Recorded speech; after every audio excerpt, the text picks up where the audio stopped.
What's up, what's up? So it's your boy Daquan. Just want to show you guys a few of the different locations that I do farm in order to find some of the lumps as well as some of the other rare guns and epic guns that you can find that do work out better than legendaries. So lump works out extremely well. Hopefully you guys are familiar with that. Because I just put out a video on that, and if you didn't see it, then this could be a little awkward. But otherwise, works out relatively well. Hopefully you did see it. Please watch the video. But anyway.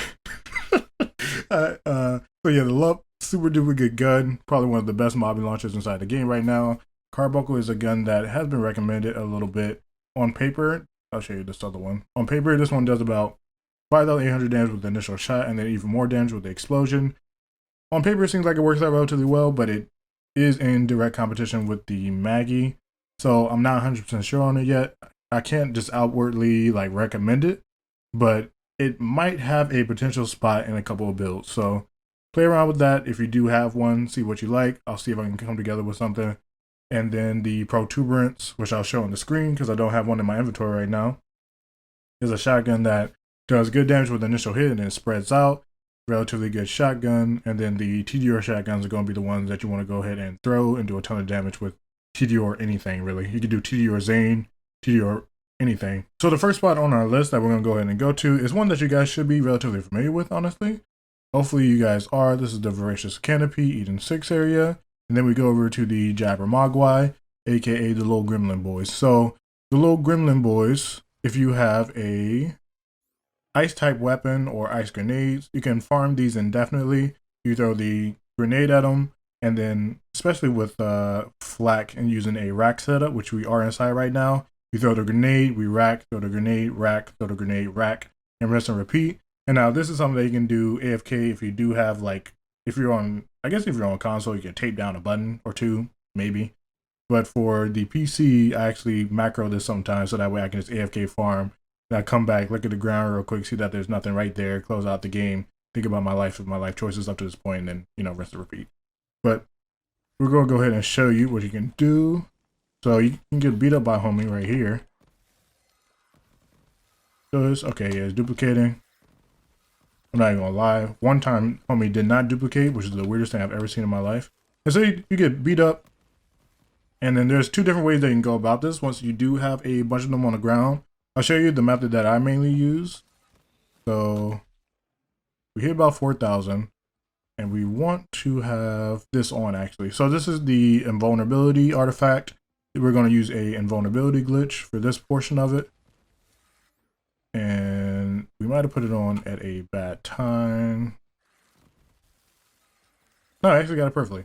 All right, so okay, it's working. So what you actually want to do, you want to start off and have on the last stand artifact. And then when you get to the point where it does pop, you just switch to a different artifact or you take it off and do whatever you want with it. And then this is going to stay on indefinitely inside of this area. And it works inside of other areas as well, which is pretty wild. And so we switch over to our luck one. We hit homie with a few more grenades so they get duplicated. And then you just rinse and repeat, rack, rinse and repeat. And then this is a relatively easy farm. And now you can do whatever you want with your day and you're in good position. And then another thing that you can do if you do not want to use an invulnerability glitch due to not having the item or just not wanting to go in and do it, you can so there was a barrel right here. You can jump up here.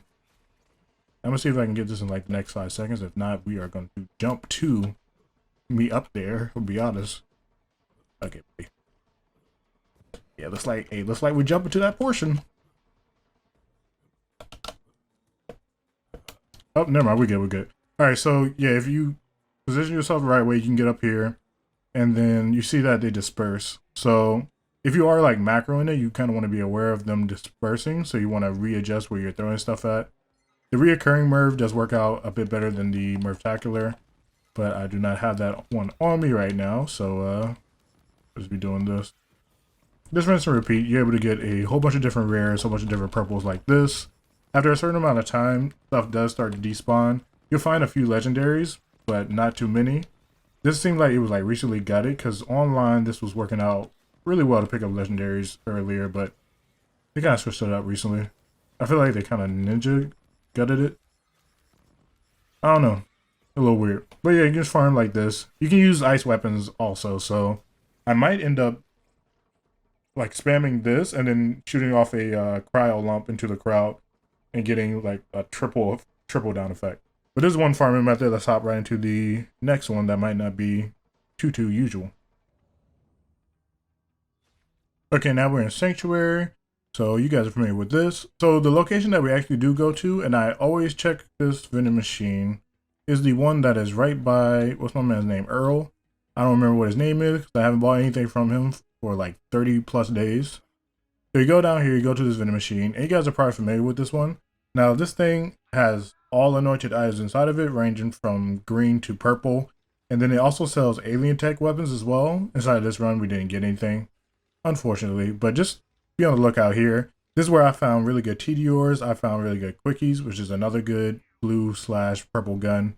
And then I haven't found a lump inside of here yet, but I found all of the other alien guns, which is real convenient, to be honest.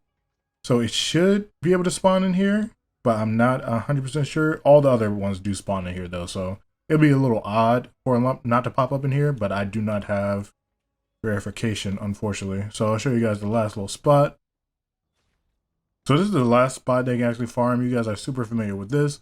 You're going to be killing graveward anyway. Now you're able to find different mods inside of the Jabber Mogwai farm. Of course, you find Slaughter Shaft inside of just killing graveward in general.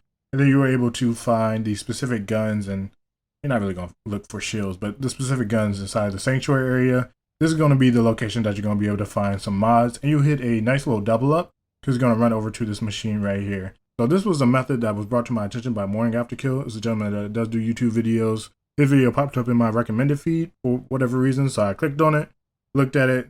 Seemed like it had some pretty cool little information inside of that. You should check out his channel. And then Iceman inside of the comments also popped up and recommended that as a suggestion for farming different epic mods. So shout out to those two. And we're going to see if we can find a epic class mod in here. And it does not seem like we have one right here at this moment, but we are going to jump to a portion that does have one inside. So after 2 resets, we actually were able to find a epic class mod inside of here. Relatively fast. You're going to be farming graveward anyway, so just add this to your rotation. And this one doesn't really do too much for us. It does have splash radius, but it is missing leave no trace. And the epic class mods are good for particular builds for different characters. For this particular one, leave no trace works out super well inside of our stealth bomber, quote unquote, build setup, just so that we can abuse leave no trace with the 0.3 second delay. And that is the last spot on our journey of the different locations that I do farm outside of Slaughter Shaft as well as Graveward in general. This is a nice little rotation that you can add into your daily gaming. So for the last portion of the video, I wanted to mix it up a little bit. So you guys saw the stealth bomber, quote unquote, build and the name of that one. And then I posted that one up on Reddit, and LavaDog12 actually made a suggestion for it to be called Disco Flak. And then I thought about it for a second. The ball of death and destruction kind of looks like a disco ball, and I didn't name it Disco Flak, so I might have missed out on an opportunity. But I have a terror version of it coming out that should work even better, should clear much faster, hopefully. And I'm thinking of names for that right now, and I figured I might as well ask what you guys wanted to be named. So here's one thing. Since it is a terror build and it shoots the disco balls out of enemies, I was thinking Panic at the Disco, since, you know, Panic, terror, it shoots a disco ball type thing. So Panic at the Disco, Stealth Bomber something was an option. First thing I was thinking about when terror was introduced was called a build Terrorist Attack, but you probably already know why that's not a great idea. And so, you know, hey, let me know in the comments below what you guys think the build should be called. It's basically just a terror version of the Leave No Trace setup. We should be able to negate the need to use Leave No Trace as much because we are able to get ammo regen inside of our launcher. It didn't seem like it worked for me beforehand, but now it's working. It very likely could have just been a particular bug for the test that I did run. It was just an unfortunate set of circumstances, but we are going to be finessing the build, making it even better, so how fast we can clear Slaughter Shaft, and I'm going to add some bossing portions to it as well, so that way you guys get all of the build in its full potential. well, almost full potential. It's not super duper min max, but you'll be able to see what it can do in different situations. But that is it for your boy. And yeah, if you guys enjoyed the video, if you could leave a like, helps out the channel and whatnot. If you guys do like this type of content, you can subscribe. I don't know about the whole notification bells because I put out videos relatively often, but if you want to throw those on, you can. And then leave me a comment. Let me know what you guys think about the video. Let me know about the name that you might want to see for the Terraflax setup. I have like rack setups coming up. I have ideas for Zane, ideas for Amara. I have some different unique ideas for Moze as well. So yeah, just let me know what you guys think in the comments below. I'll be in there as always. And talk to you guys later, man. I'm out of here.